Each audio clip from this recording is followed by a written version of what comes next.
just exposed. And then it's at the worst dang time. it. Right, okay. And that's what makes it funny. That's what makes it funny. I should just take a class from you. You should teach a class. If I had time, If you had I time. would. Yeah. This is a class. This is a class. All right, you ready? Okay. I'm here with Shawn Wayans. He is in town at the Dayton Funny Bone and had quite a trip, but you made it. Yeah. And I love the glasses. I know it's an energy blocker, right? Energy blocker. Well, today they're not an energy blocker. They are. I've been traveling 9 hours, kind of tired looking. I look like one of the Family Guy characters right now. And is that same for the hat, or is that just bad hair day?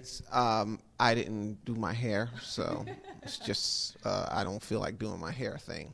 Now, what about tonight at the Dayton Funny Bone? You gonna rock the hat and the sunglasses? No, I take those off. I wear my hair, and I'll be a nice young man at that point. I'm looking forward to it. I'll clean up nice.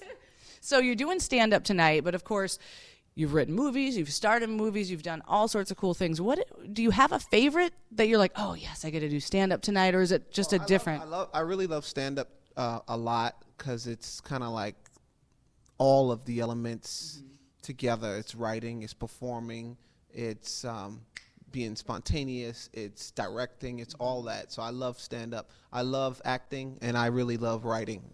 Writing is a lot of fun for me because you get to do it on your time and in your environment, and you're kind of like locked away, and it's just you and the universe creating, and your brothers. Yeah, and your piece of paper, and and my green tea.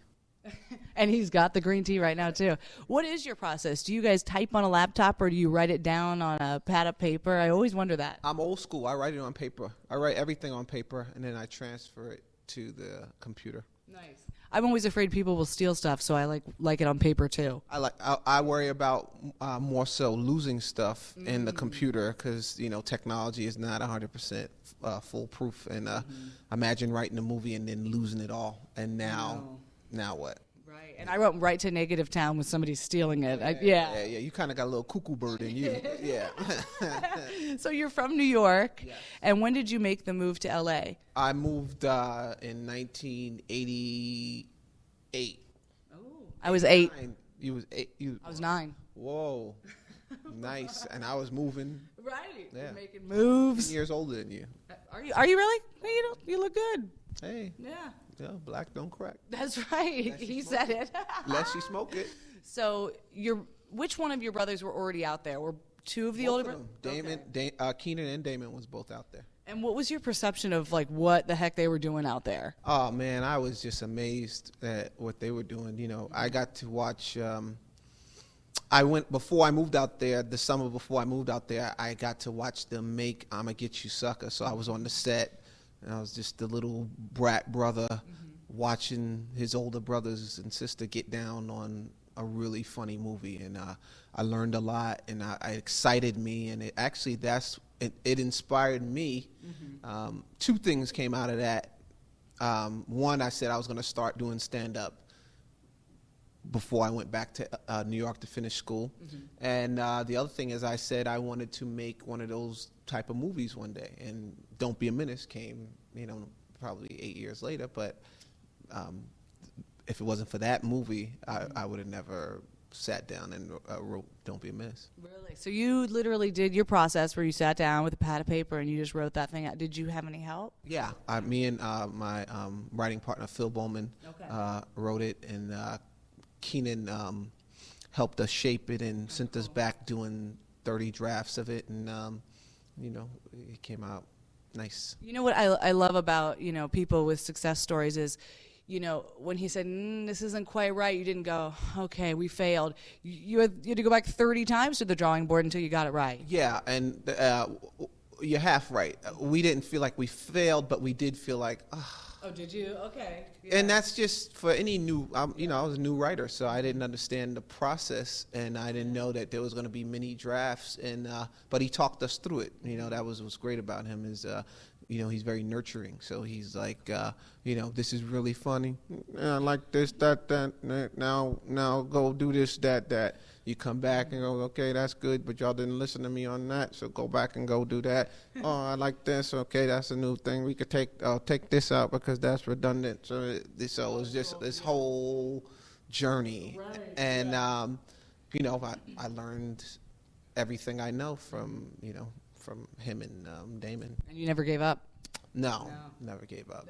That's not an option, I feel like. Not an option. Yeah. Not an option. What I learned is that when you get stuck, try to learn more. Cool. For as long as you keep pushing the knowledge, eventually you'll get better and you'll find your way.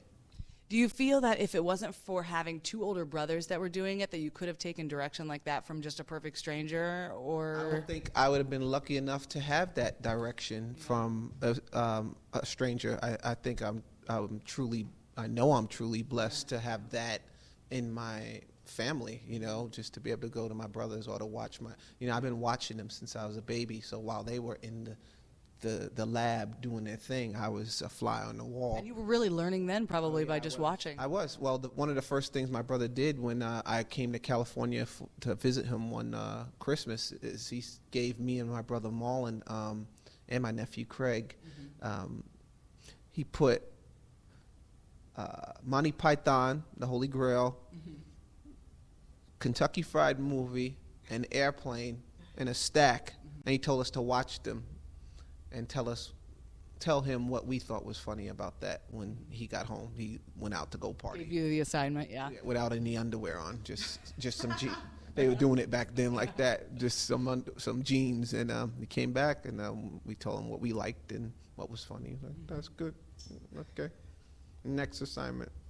I love it. So it was just little nuggets kind of along the way. Nuggets. Yeah. Yeah, he trained us. Yeah, I feel like that's a good assignment, though. My parents weren't making me watch a movie. They were like, get out and play. Oh, well, they didn't know that probably you had the inner desire to make movies. Did you? Do you? Yeah, I mean, I feel like I do. I'm in the industry. Did you ever go to film school?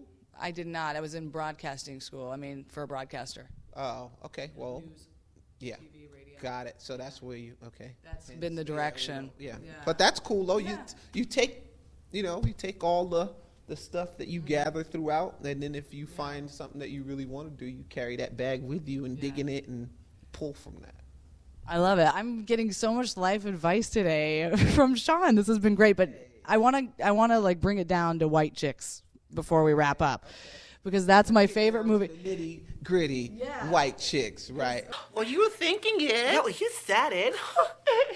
Sometimes you sound just like a man. So I've been told. When we spoke the other day, I said, yeah, we have to white chick it out. Whatever. Well, what do you want to do? Like, You said it. oh my God, you did it. Oh my God. Let's go shopping. Whatever.